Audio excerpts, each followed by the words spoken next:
तो सिया और आरोही की स्टोरी में पिछले पार्ट में आपने देखा था कि सिया को कॉलेज से रेस्टिकेट किया जाता है, जिसके बाद वो अपने घर चली जाती है। अब आगे देखते हैं क्या होता है। घर जाने के बाद सिया को पता चलता है कि उसके भाई की शादी जो है वो फिक्स हो गई है, तो उन्हें 1-2 महीने के लिए उनके गांव जाना पड़ेगा।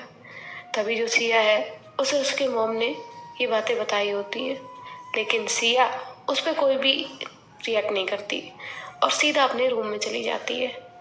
तो सिया की मॉम सिया के डैड से कहती है, सिया आज कुछ उदास है, लगता है कुछ हुआ है, वरना वो तो अपने भाई की शादी को लेकर कितना ज़्यादा एक्साइटेड थी।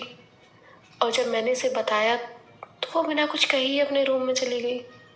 तो उसके पापा सिया की मॉम से कहते हैं, बच्ची है, कुछ हुआ होगा कॉलेज में, इतना मत सोचो, थोड़ा देर अकेला रहने दो, हो जाएगा उसका मूड ठीक। तो उसकी मॉम भी कुछ नहीं कहती और अपना काम करने लग जाती है। यहाँ पे सिया अपने रूम में आती है और सीधा बेड पे जाकर जो है आंखें बंद करके कुछ सोच रही होती है। सिया बहुत स्ट्रेस में होती है। अब यहाँ सिया आफ्टरनून में कॉलेज से आई थी, लेकिन रात हो जाती है, फिर भी वो अपने रूम से बाहर नहीं आती। तभी सिया के पापा जो हैं वो जाते हैं उसके रूम में और देखते हैं कि सिया बेड पे लेटी है।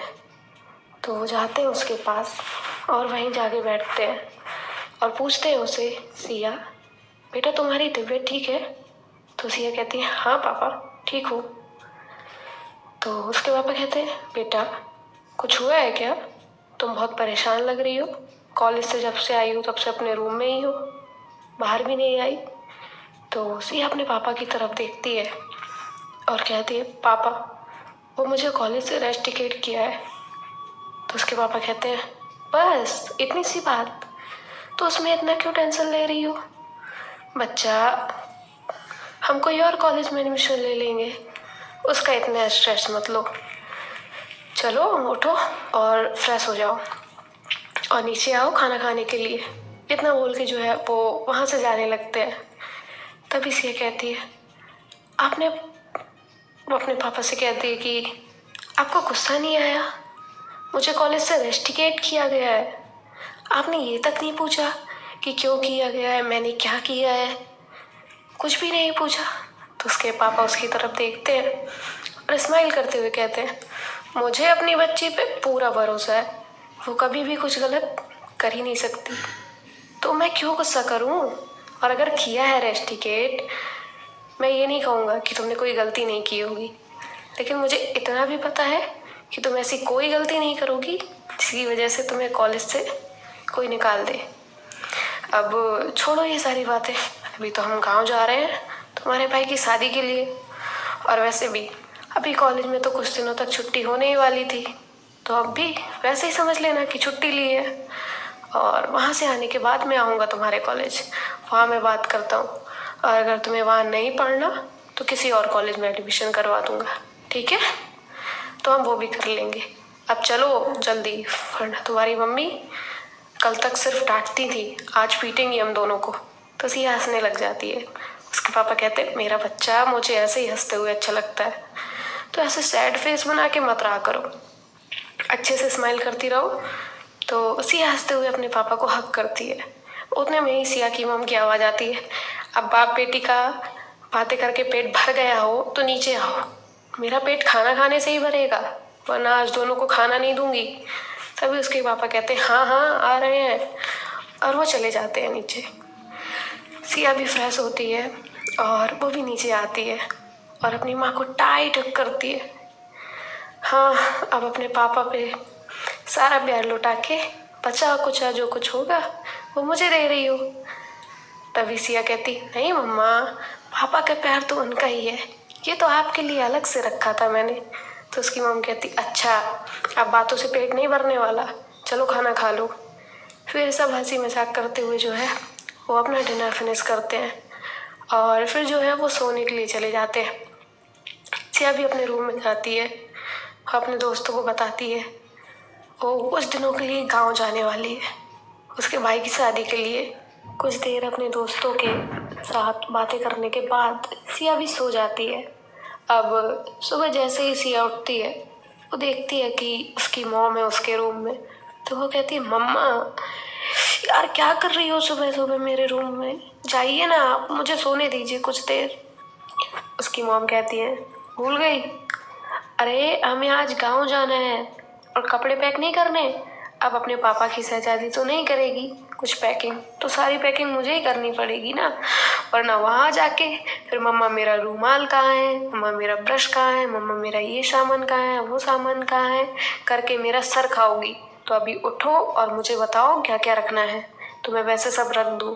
तो ये कहती, मम्मा रख दो ना जो भी आपको रखना है, या तो एक काम करो, मेरा सारा सामान आप रख दो, ठीक है, और मुझे सोने दो, बता दिया मैंने।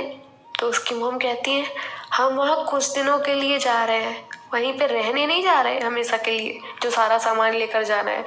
उठो जल्दी सिया, फ्रेश हो जाओ, निकलना है हमें। तो सिया ऐसे ही अपनी आंखें आधी खोल के अपनी माँ की तरफ देखती है और कहती है, शादी भाई की है मेरी नहीं, जाओ ना उन्हें जगाओ, मेरे क्यों पीछे पड़ी हो। तो उसकी मॉम कहती है, तुम्हारा भाई कब का जग गया है, वो तो बाहर बैठा है, हमारा वेट कर रहा है, उठो तुम जल्दी करो। सिया के पास कोई ऑप्शन था ही नहीं, बेचारी आधी नींद में वॉशरूम में जाती है फ्रेश होने के लिए। और सिया फ्रेश होके आती है, देन वो नीचे जाती है, नीचे उसका भाई होता है। तो सिया उसके पास जाके कहती है, भाई क्या हुआ तुम्हें, तुम्हें तो खुश होना चाहिए, तुम्हारी शादी है, तुम्हारे फेस पे 12 क्यों बजे हैं। तभी उसका एक और भाई वहां पे आता है और कहता है, अरे सिया अभी से 12 बजेंगे ना, शादी के बाद तो 12 क्या 13 भी बजते हैं। और ऐसा कह के ये दोनों भी हंसने लगते हैं। तभी सिया अपने बड़ी भाई की तरफ देखती है और फिर देखती है कि उनका जो कुछ मूड है वो सही नहीं है अभी भी। तो वो उसे साइड ले जाती है और कहती है, क्या हुआ भाई, आप कुछ परेशान हो। तभी वो कहता है, सिया तुझे तो पता है ना मेरी लव मैरिज है, लेकिन फिर भी थोड़ा डर लग रहा है, एक लड़की मेरे लिए अपना घर छोड़ के आ रही है, मैं उसे संभाल तो पाऊंगा ना, उसका ख्याल तो रख पाऊंगा ना। तो सिया स्माइल करती है और अपने भाई से कहती है, भैया आप सब कुछ बहुत अच्छे से कर लेंगे, आप टेंशन मत लो, आपकी शादी है, मस्त एंजॉय करिए, आगे जो होगा वो सब अच्छा ही होगा। तो उसका भाई भी थोड़ा रिलैक्स होता है। और तभी इनके पापा आवाज़ लगाते हैं कि चलो हमें गांव के लिए निकलना है। और फिर ये लोग जो है वो जाते हैं, सभी लोग निकलते हैं गांव जाने के लिए। और करीब 6-7 घंटे ट्रैवल करने के बाद सब लोग जो है वो फाइनली गांव पहुंच जाते हैं।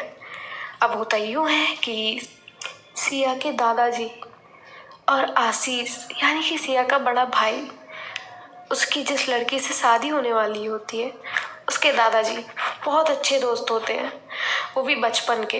तो दोनों का गांव भी एक ही होता है।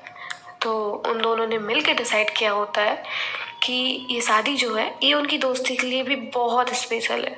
तो ये शादी एक ही घर में होगी और शादी के सारे फंक्शन भी इन्हीं के घर में होंगे। तो लड़की वाले और लड़के वाले जो है वो एक ही घर में रुके होते हैं। हाँ वो अलग बात है कि लड़की वाले एक साइड और लड़के वाले एक साइड होते हैं। अब सिया के दादाजी गांव में रहते थे, तो इनकी बहुत बड़ी हवेली रहती है गांव में ही, जिसकी वजह से ये सब आराम से एक साथ रुक सकते थे। बाकी हम नेक्स्ट पार्ट में देखेंगे कि क्या होता है सिया का, क्या वो एंजॉय करेगी शादी में या अब भी सैड रहेगी। वैसे हमें तो लगता है उसको एंजॉय करना चाहिए। बाकी आप अपने ओपिनियन कमेंट में शेयर करिए। थैंक यू सुनने के लिए। Bye bye, good night, take